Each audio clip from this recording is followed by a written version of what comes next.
Welcome to the Decide Your Legacy podcast, helping individuals and businesses unleash their potential.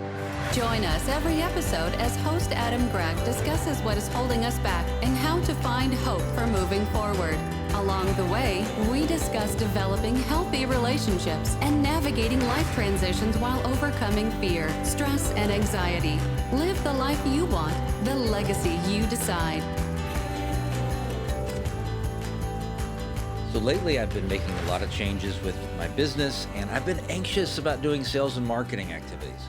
I get anxious about potentially being rejected. Tell myself that if I go and reach out to somebody, tell them what I'm doing, the changes, I just make excuses in my own mind. Like I'll say they're going to be too busy, or they're not going to want to hear another presentation on how another business can help their business. But that's negativity. I'll even tell myself they're going to reject me. I'm going to be embarrassed. I'll be a bother to them. And that leads me to being perfectionistic, to procrastinating, to doing mind numbing, time waster type things, justification of why it's not going to work, whatever.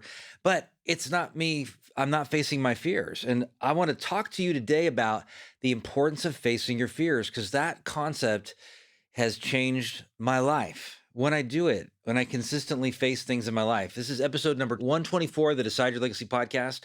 Step into courage, 7 unexpected benefits of facing your fears. When I realize the benefit that I get after I do step towards something that is scary, and it's usually not these major terrifying things like facing some kind of trauma or facing something that happened in my life that is, absolutely a phobia, or it's these minor things. I'm going to do some uncomfortable stuff that leads me to wanting to face and building momentum to face the biggest stuff, the most challenging stuff in my life.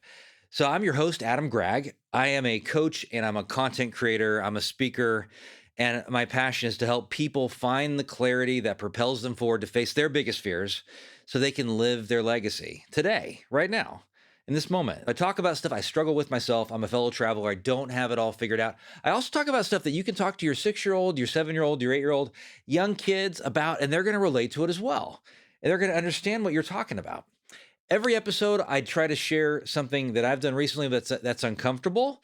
And the reason I do this is because I don't find much more important to your mental health than facing the stuff that's scary in your life. Hence the topic of this podcast, facing your fears. I don't find much more damaging than playing it safe and just being consumed by safety and how to not get embarrassed or hurt. So a risk I took recently is I just got back from Montreal, went on a really cool trip with Emerson.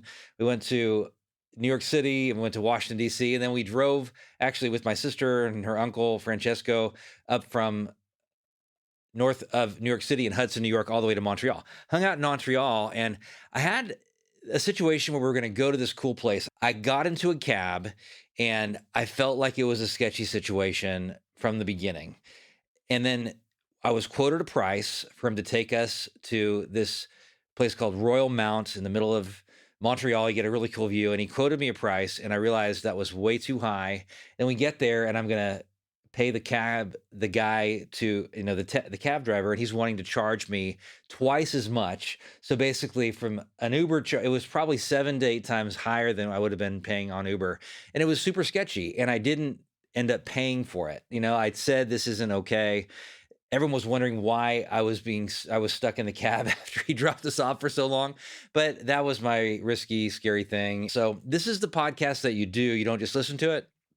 You take some kind of action. So that means you do something that is uncomfortable. So what I want you to do right now is to pull out your phone or to write it, speak it into your phone. But I want you to think about what you believe the benefit could be to you, for you, doing some of the stuff that you're not real comfortable with. So maybe it would mean volunteering at church, or it would mean speaking at a work event, or remembering somebody's birthday, or you just know you have this situation where you want to apologize, you're not doing it. So what's the benefit of actually doing that stuff?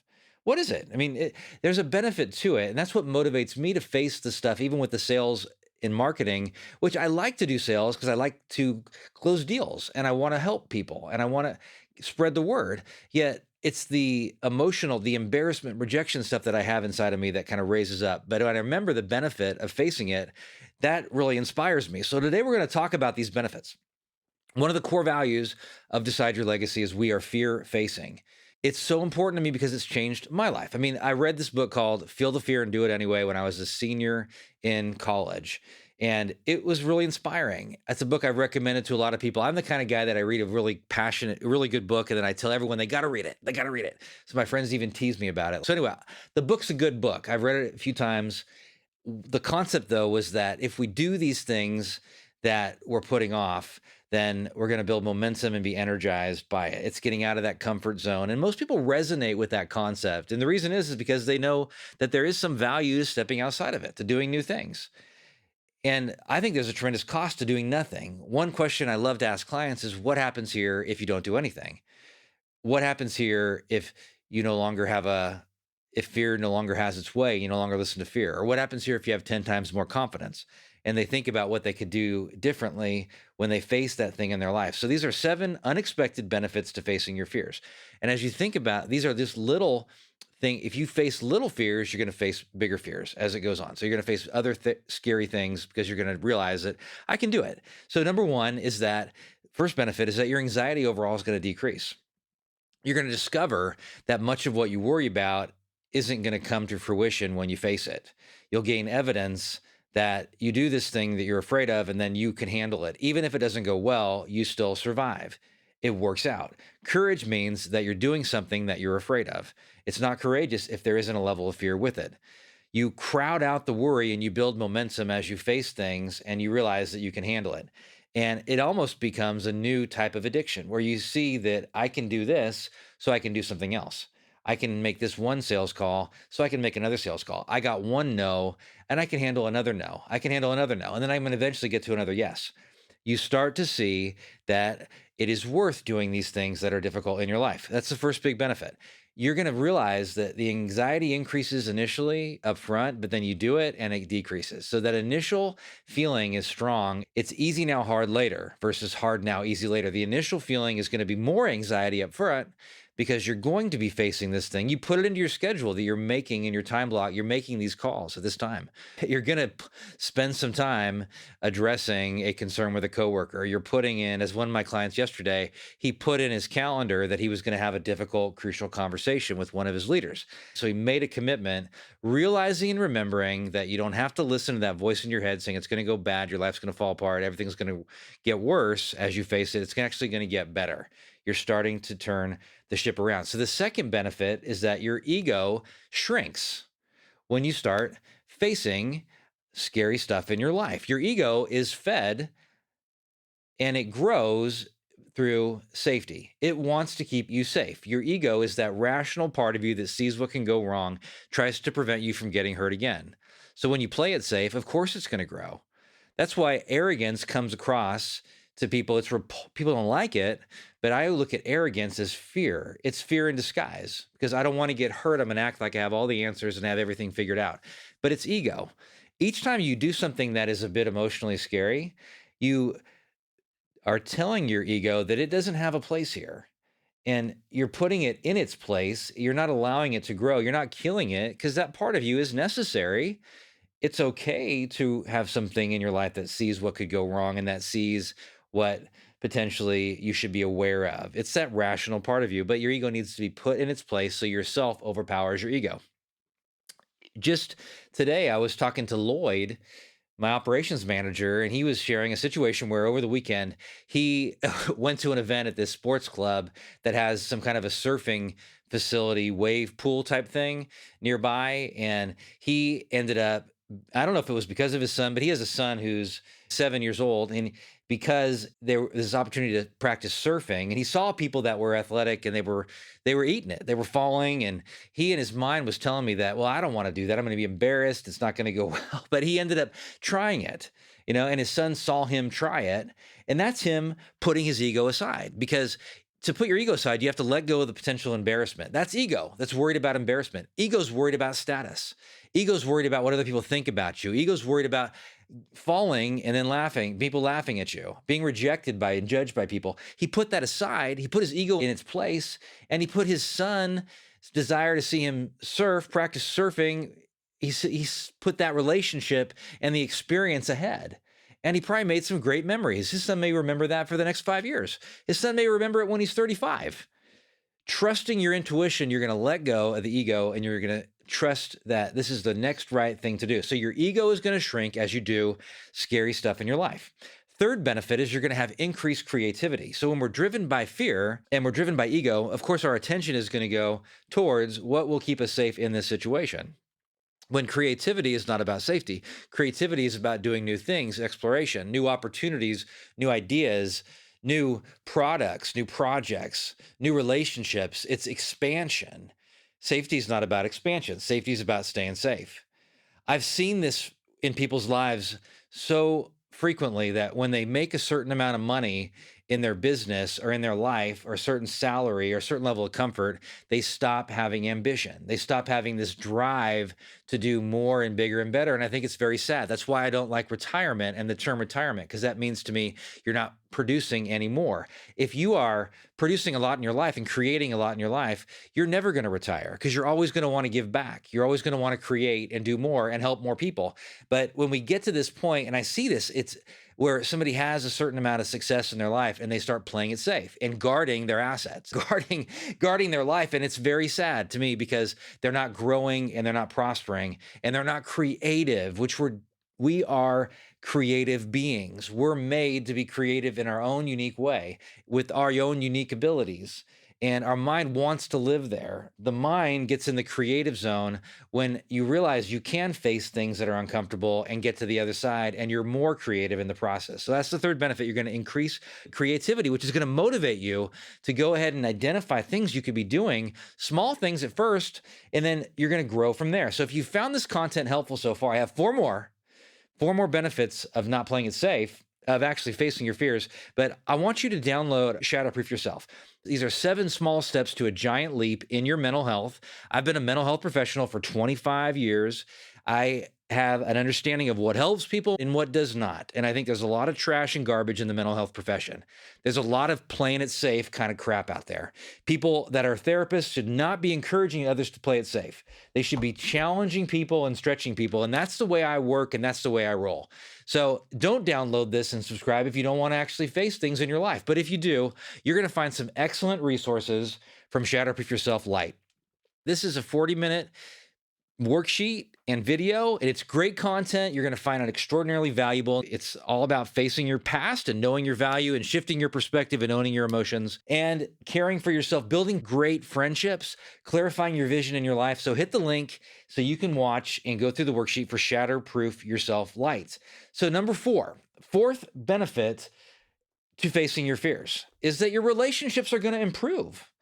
You know, that anxiety we feel when we play it safe, that's the ego and that's that arrogance that people have. And then we're pushing anything that could potentially challenge us to the side.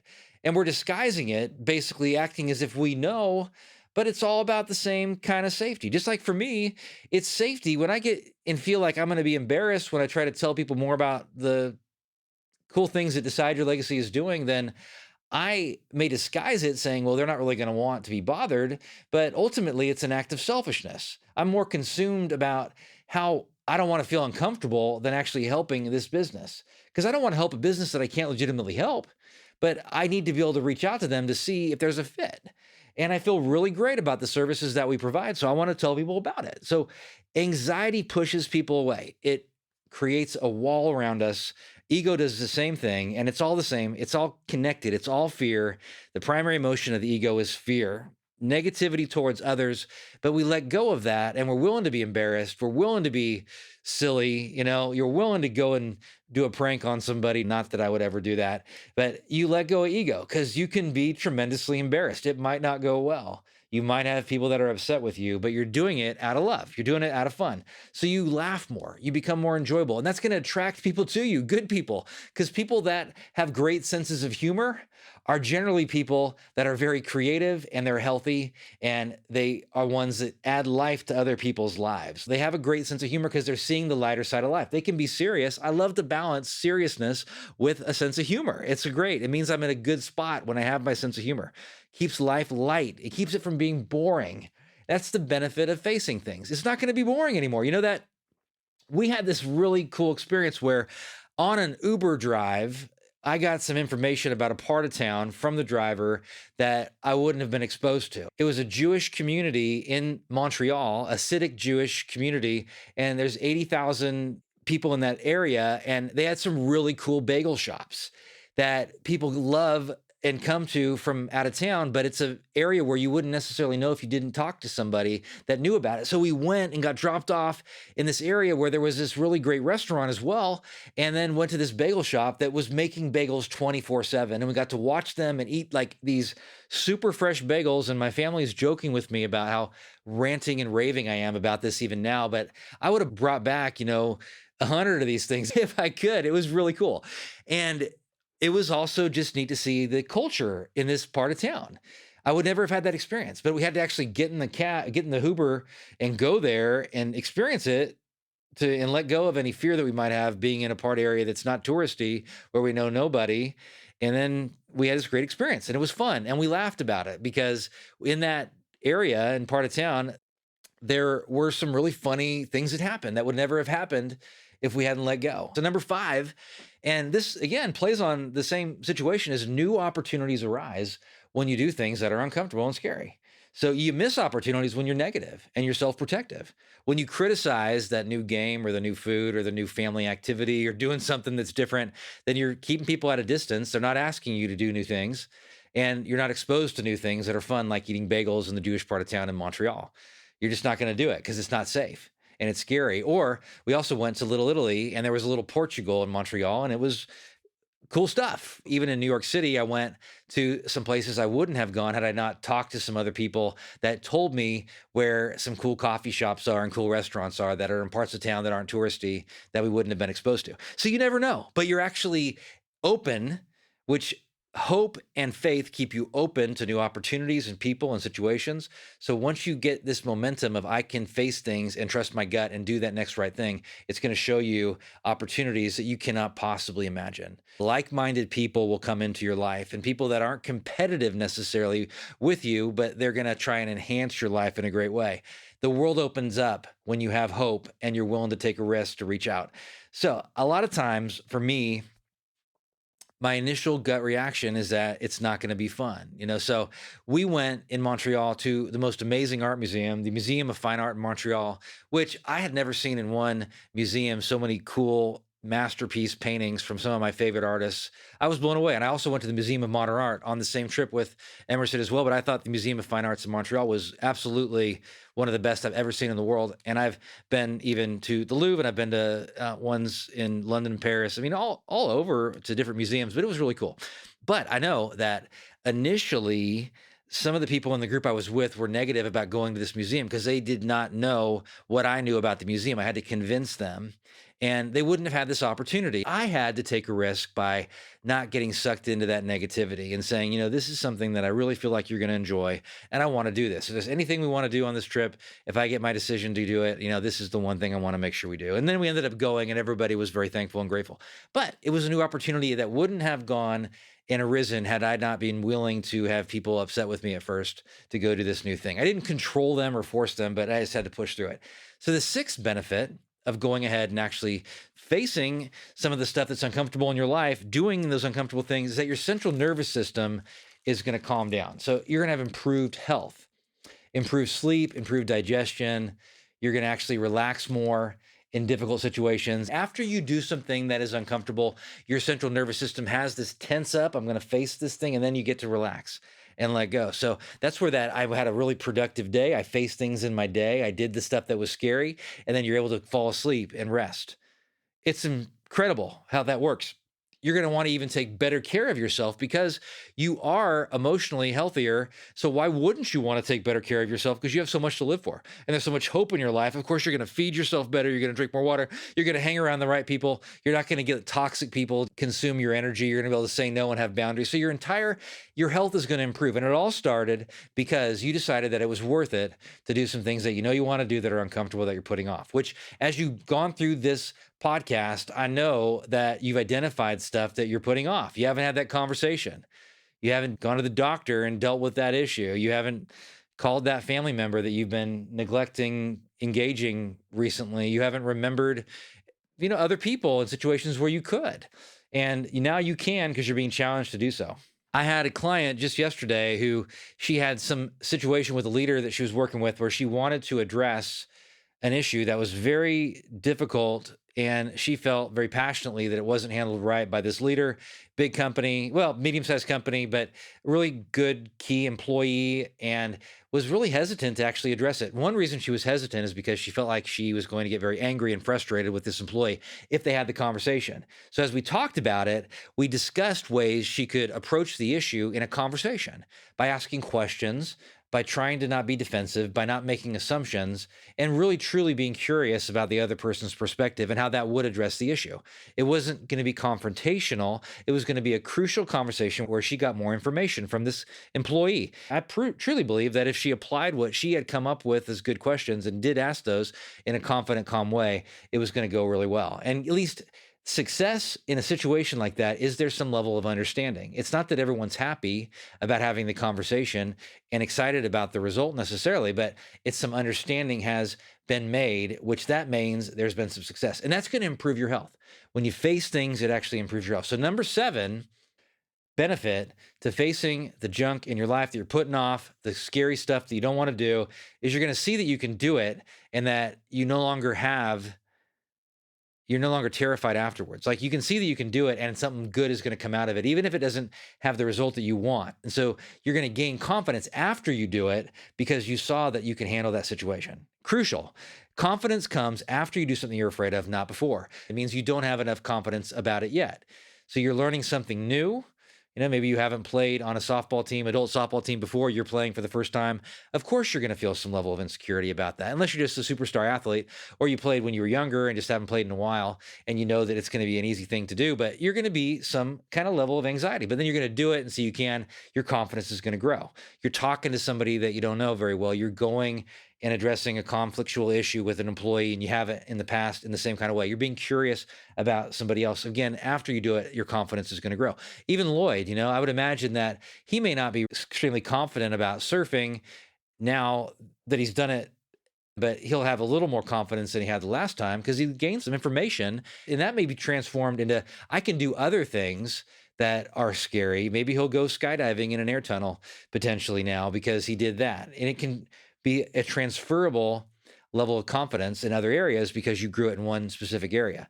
Amazing stuff. And there's a big difference too between the ego and self-confidence. This is really important because the ego is about self. It's about protecting what you have. And the ego is about not being exposed to embarrassment or any vulnerability. It's about self-preservation. It's controlling. It's primarily driven by fear. And you need some fear in your life to be safe. You need some. But self-confidence is driven by the self, like the capital S, capital E, capital L, capital F. It's where you're being yourself. You're being more of yourself. You're believing in yourself. You're believing in who you were created to be, your unique abilities, your skills, the things you have to offer the world. It's not arrogant. Its primary emotion is love. That's what real self-confidence is. It's about giving back. And you're growing in that belief in yourself because you know you have something to offer.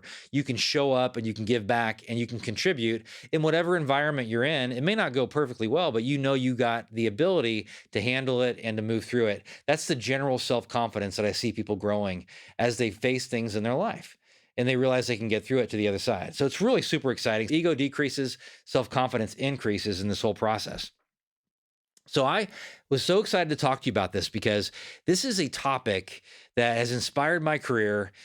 Facing things, it's what I get up and do and strive to do every day is to help my clients face things. When I see those kinds of breakthroughs, when clients identify what they need to face, it just lights up my whole world. It makes everything better when you face stuff and you see on the other side, there's great things for you. There's freedom on the other side, freedom in relationships, freedom to be yourself, freedom of financial freedom. Honestly, there's freedom to spend your time on the right things as you face stuff and you get that clarity. It's amazing and inspiring. So there's 7 reasons why you want to face your fears in your life. The next podcast I'm going to do, I'm going to actually talk to you about 3 reasons. That'll be episode number 125, but 3 practical things to do to face your fears that you want to do to make it so you can start doing and taking the steps to facing your fears. Even with today, you can identify some stuff that you know you want to actually address and deal with. And I'm going to help you start with this. So the challenge for you is to check out the article that was just published published. It's a brand new article that I wrote. I don't write nearly as much as I used to, but I'm starting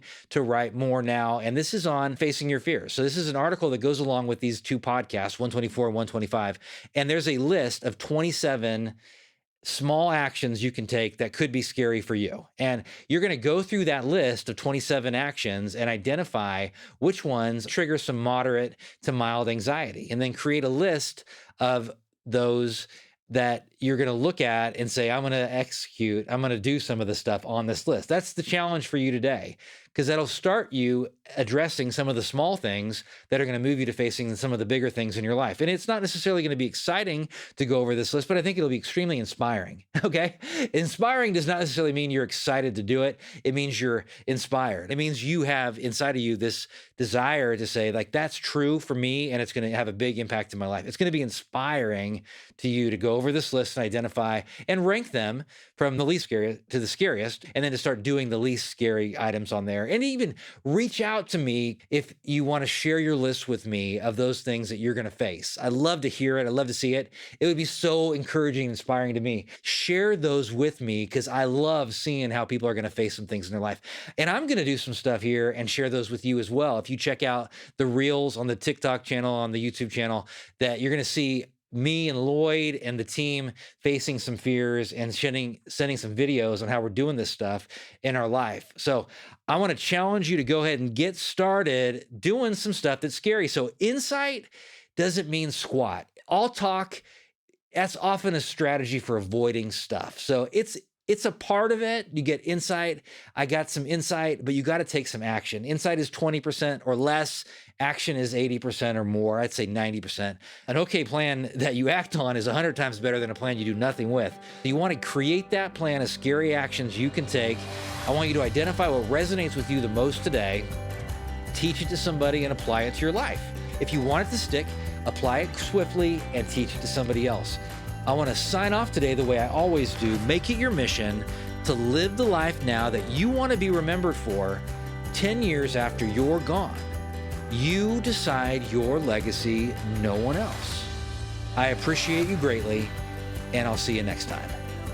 This show is part of the ICT Podcast Network. For more information, visit ictpod.net.